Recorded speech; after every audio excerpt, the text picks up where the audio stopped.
What's going on, YouTube fam? This your boy Tony 2 times, and we back with another episode of Hood Tales, man. Before I start, be sure to tap that like button. Definitely watch this video to the end to hear the full story and all the details in the case. For all the day one fam, welcome back. Thanks for tuning back into another episode. Y'all already know it's all love. If you're new to the channel and you feeling the content, feel free to subscribe. Definitely hit that notification bell so you can be notified every time we drop a new video. Let's get right into the story. Love is tough. It can have two faces. One side, a couple is all bright-eyed, lovey-dovey, on the same page in life, to the point it even makes a person that likes being single second-guess themselves when they see them. That's the good side of it. Date nights, social media posts, all that. But on another note, when you are emotionally attached to someone and feelings are strong, if that person you gave your heart to crosses that line, you feel super betrayed. It feels like you have lost a part of yourself. If the relationship ends, especially on messed up terms, it can be so painful.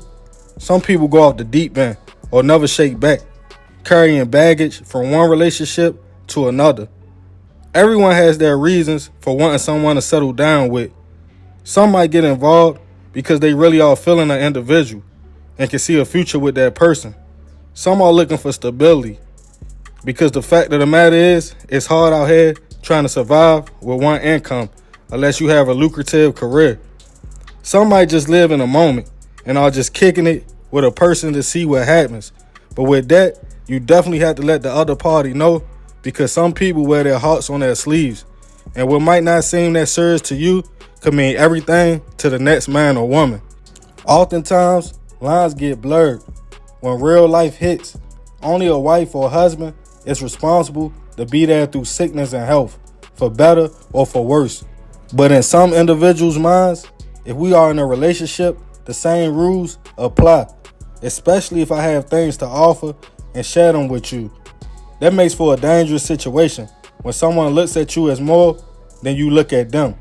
And on this episode of Hood Tales, we will be taking it to Davenport, Florida, to discuss a man that came home from jail and snapped after he found out his ex-girlfriend moved another man into his home while he was gone.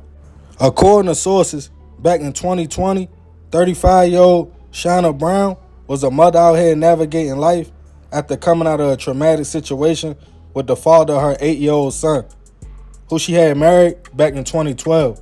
Family and friends noticed a change in the young woman as time went on, and could tell from how timid she had become and how angry her son was becoming. Some physical things might have been going on at the home. Despite that, the young lady kept her head up and managed to get her and her son out that environment, and even pursued teaching. Somewhere in the mix of moving on with her life, the young lady met a New York native that was almost 15 years older, named Kenyatta Bellamy. The man had had a few run-ins with police back in the day, with a few charges, including weapon violations, drug charges, even a manslaughter. But Kenyatta has since relocated down south for a better life. It's not clear what year the two met, but the relationship got serious. Serious enough for Shawna's son to refer to Kenyatta as dad, and for him to move the two into his Davenport home. Everything seemed on the up and up, and everybody was happy. Until a 2018 incident, Kenyatta would be arrested on a DUI manslaughter charge, also other charges as well. While away fighting the cases, allegedly Kenyatta allowed Shawna and her son to stay at his home in Davenport. Almost a year would go by, and the 50-year-old would get a bond and finally bail out on March 24th, 2020. Happy to be home, he went straight to his house on Royal Ridge Drive. But once he got there, he would find a serious shock to find Shawna and her new boyfriend, 28-year-old Donovan Morgan, at the home. It seemed Donovan had moved in. Mad about the situation, the man tried to stay calm. A few days would go by, but on March 27th, just 3 days after bailing out, things would take a turn for the worse. When Kenyatta was at the home pressure washing while getting some things out the house, allegedly he heard Shawna and Donovan being intimate. At this time, Kenyatta left, called his mother, clearly frustrated, and made plans to go to Miami to see her. But it was 2020, the height of the COVID-19 pandemic, so buses were not heading to that part of Florida. Mad about the situation, Kenyatta headed back to the home to confront his ex-girlfriend. He arrived to find her 8-year-old son watching TV. As he saw her and Donovan, and thinking about them being intimate earlier that day, the man snapped, grabbed a hammer, and attacked the young lady. As Donovan was witnessing what was going on, he intervened and will also be struck. He fought back as the struggle started.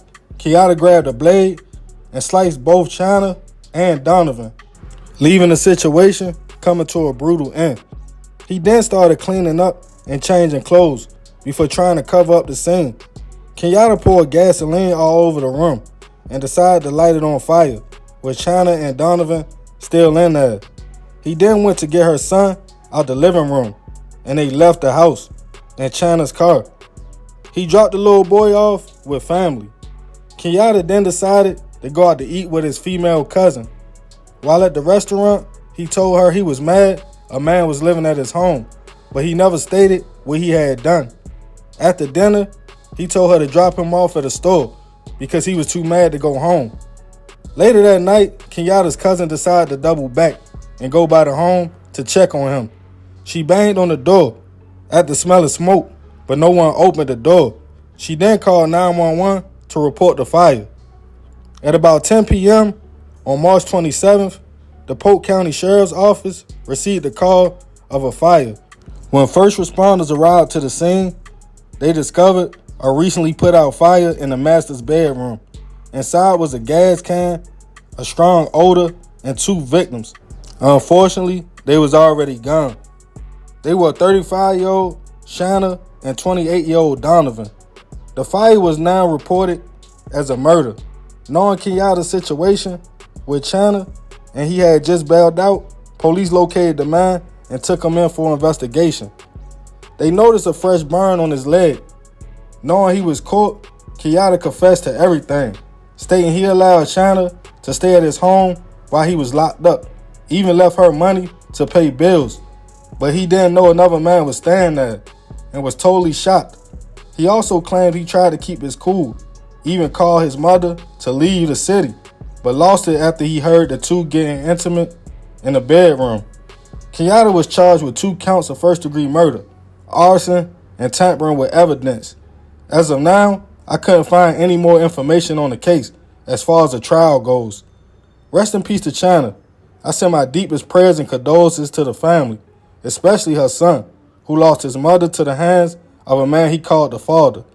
This is a very touchy story, but I can say it could have been handled in a different way. It sounds like an intense crime of passion under intense circumstances.